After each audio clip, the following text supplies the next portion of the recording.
काजल, निशात, क्या हाल साथियों, सब ठीक? हाँ, हमको आने में थोड़ा देर हो गया, वो चले गए थे जरा मोर को दाना खिलाने। हाँ, अरे मोर को दाना खिलाते हैं भाई, हम भी बिल्कुल जो है दानवीर है। तो 32 लाख के पार हो गया कोरोना। भक्तो बजाओ ताली थाली और डीजे वाला बाबू।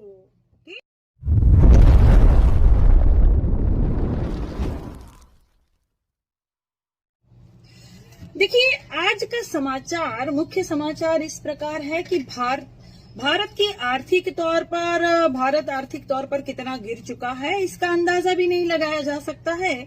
नरेंद्र मोदी अब तक के सबसे ज्यादा कर्ज लेने वाले प्रधानमंत्री बन चुके हैं। तो बजाओ भक्तों ताली थाली और डीजे वाला बाबू।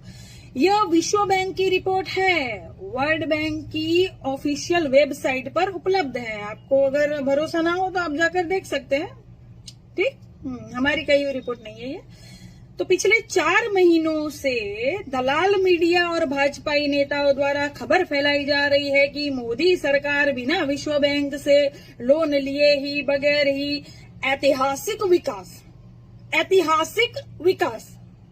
नहीं, गौर कीजिएगा, ऐतिहासिक विकास जो कभी कहीं दिखता नहीं है। हाँ, तो विकास कर रही है, लेकिन सच्चाई तो यह है कि देश काफी पिछड़ गया है, देश गर्त में चला गया है, देश बर्बाद हो गया है।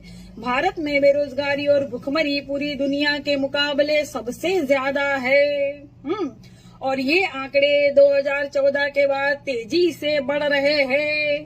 तो यहाँ पे क्या है कि झूठ बोलने वाले का ही बोलबाला है। तो यह भ्रम से बाहर आकर ये जानने का वक्त है कि नरेंद्र मोदी भारत के लिए विध्वंसककारी और पनौती साबित हुए हैं। क्यों भक्तों, बजाओ ताली थाली और डीजे वाला बाबू, ठीक। और आपको एक और खबर सुनानी थी, ये भी बहुत ही जरूरी खबर थी कि भाई भारतीय बैंकों से पैसा लूटने वालों की लिस्ट अगर आप सुनेंगे तो चौंक जाएंगे। बिल्कुल सही सुना आपने। एक तो विजय माल्या, मेहुल चौकसी, नीरव मोदी, ललित मोदी, विजय कुमार, रेवा भाई पटेल और पारेख बंधु और कालरा बंधु और ऐसे कितने ही लोग, टोटल 40 लोगों का नाम है लिस्ट में। यानी कि मोदी बाबा और 40 चोर, आपने तो सुना ही होगा, है ना। हाँ, तो बजाओ। मामू तेरी मोरनी को मोर ले गए, बाकी जो बच्चा वो साले चोर ले गए, ठीक। अरे यूं ही याद आ गया, काहे बिलबिला रहे हो? कविता पढ़ी भाई हमने, पढ़ नहीं सकते क्या? ये बताइए, ये कुशासन बाबू जो है वो कहाँ घुसासन बाबू हो गए, कहाँ घुस गए? बड़ी खबर आपने सुनी, इन दिनों की बड़ी खबर ये है कि बिहार के मुजफ्फरपुर में 6 महीने के बच्चे के सिर पर पिस्टल रखकर उसकी माताजी के साथ गैंगरेप होता है। ये हाल हो गया है।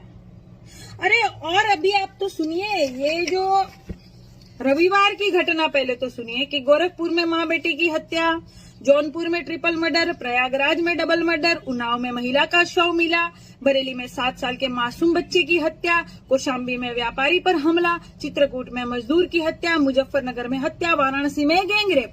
ये सिर्फ रविवार की घटना है दोस्तों, ठीक। अब आप सोमवार की घटना सुन लीजिए। ये बलिया सहारा समय के पत्रकार की गोली मारकर हत्या हो गई। गाजियाबाद में बदमाशों ने युवकों को 6 गोलियां मारी है। बागपत 8वीं की दलित छात्र की बच्ची को अगवा कर गैंगरेप कर दिया गया, ठीक है। और बाराबंकी युवक की गला रेत कर हत्या, और बिजनौर में युवक की पीट कर हत्या, मासूम की गला रेत कर हत्या, सिपाही की गोली मारकर हत्या, फतेहपुर में युवक की गला रेत कर हत्या, प्रयागराज में सपा नेता पुनीत पांडे पर जानलेवा हमला, और लखनऊ में अधिकारियों पर गोली मारी। उन्नाव में 2 दिन पहले गायब हुए 9 वर्षीय बच्चे का शव मिला, और लखनऊ कबीरगंज में प्रशासनिक अधिकारी को गोली मारी गई। ऐसे तो बहुत सारे केस है।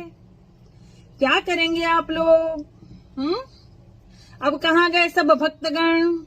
नहीं बजाएंगे क्या ताली थाली? अगरबत्ती दिया अगरबत्ती सब नहीं जलाएंगे क्या? ये हालत हो गई है भारत की। और ट्वीट करने पर सजा मिलती है। सच बोलने पर जेल जाते हो, बलात्कार करने पर आपको मंत्री पद मिलेगा, और ये क्या है, तड़ीपार होने पर भी मंत्री पद मिलेगा आपको, झूठ और नौटंकी करने पर प्रधानमंत्री बना दिए जाओगे। ये हालत हो गई है भारत की। मित्रों, ऐसा चुना था क्या हमने प्रधानमंत्री? ऐसा चुना था हमने प्रधानमंत्री?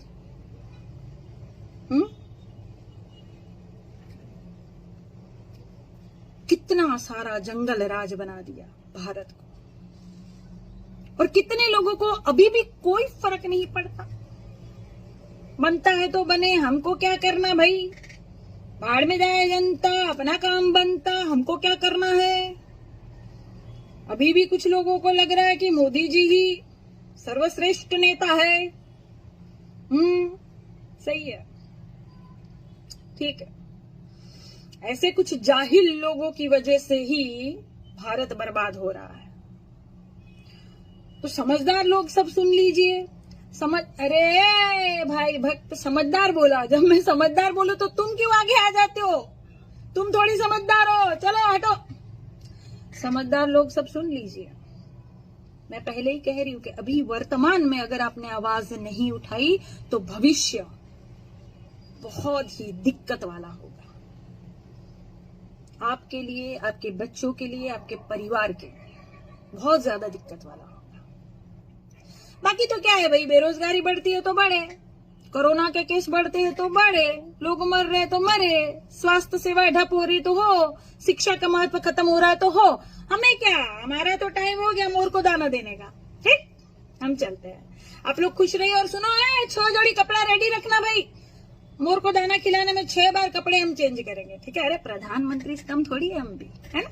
हाँ चलिए चलिए भैया, मोर आ गया होगा। चलिए भैया, नमस्कार, मैं काजल निषाद। क्या हाल साथियों, सब ठीक? हाँ, हमको आने में थोड़ा देर हो गया, वो चले गए थे जरा मोर को दाना खिलाने। हाँ, अरे मोर को दाना खिलाते हैं भाई, हम भी बिल्कुल जो है दानवीर है। तो 32 लाख के पार हो गया कोरोना। भक्तों बजाओ ताली थाली और डीजे वाला बाबू। ठीक, देखिए आज का समाचार, मुख्य समाचार इस प्रकार है कि भारत आर्थिक तौर पर कितना गिर चुका है इसका अंदाजा भी नहीं लगाया जा सकता है। नरेंद्र मोदी अब तक के सबसे ज्यादा कर्ज लेने वाले प्रधानमंत्री बन चुके हैं। तो बजाओ भक्तों ताली थाली और डीजे वाला बाबू। यह विश्व बैंक की रिपोर्ट है, वर्ल्ड बैंक की ऑफिशियल वेबसाइट पर उपलब्ध है। आपको अगर भरोसा ना हो तो आप जाकर देख सकते हैं। ठीक, हमारी कई रिपोर्ट नहीं है ये। तो पिछले 4 महीनों से दलाल मीडिया और भाजपाई नेताओं द्वारा खबर फैलाई जा रही है कि मोदी सरकार बिना विश्व बैंक से लोन लिए ही बगैर ही ऐतिहासिक विकास नहीं, गौर कीजिएगा, ऐतिहासिक विकास जो कभी कहीं दिखता नहीं है, हाँ, तो विकास कर रही है। लेकिन सच्चाई तो यह है कि देश काफी पिछड़ गया है, देश गर्त में चला गया है, देश बर्बाद हो गया है। भारत में बेरोजगारी और भुखमरी पूरी दुनिया के मुकाबले सबसे ज्यादा है। और ये आंकड़े 2014 के बाद तेजी से बढ़ रहे हैं। तो यहाँ पे क्या है कि झूठ बोलने वाले का ही बोलबाला है। तो यह भ्रम से बाहर आकर ये जानने का वक्त है कि नरेंद्र मोदी भारत के लिए विध्वंसककारी और पनौती साबित हुए हैं। क्यों भक्तों, बजाओ ताली थाली और डीजे वाला बाबू।